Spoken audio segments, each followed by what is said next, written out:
chair. It had a good, even mix of humor and drama, and you walk away feeling good. The ending I wasn't so crazy about. It ended way too abruptly. I even thought for a minute the film got damaged. So ultimately, I would rate it 4 out of 5 stars. I wasn't too crazy about the character of Emily. She was a nag. Why do you love me? Oh, forget it.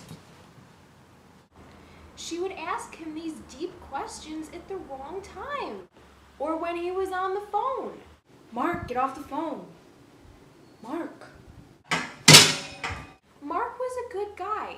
He just wasn't so sure where in his life he was. It almost seemed he was having a midlife crisis, but he just wasn't ready to commit, which I guess was what Emily needed. Josh's brother Rhett made the film. He was probably my favorite character.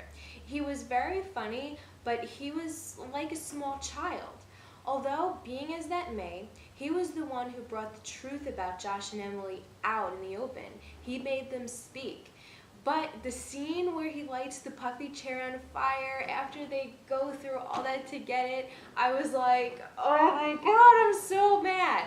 It was probably one of the most original films I've ever seen. It wasn't one of those films where you could see where it was going. I mean, most scenes caught me by surprise, and I wasn't expecting what happened in the end at all. Even though it's not the first movie with a road trip, its meaning and characters were very original. The dialogue between the characters was gripping, especially since the film was more talking, less action.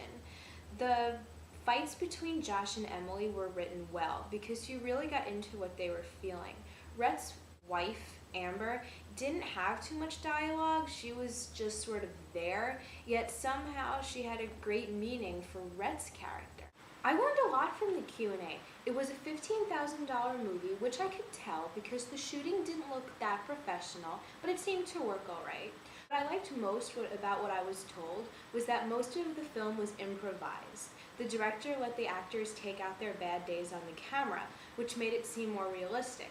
I wish he had kept the original first scene though, where Emily had a dream she was being chased by a bear and Josh would be ahead, and she thought Josh was going to save her, but he was actually telling the bear where she went.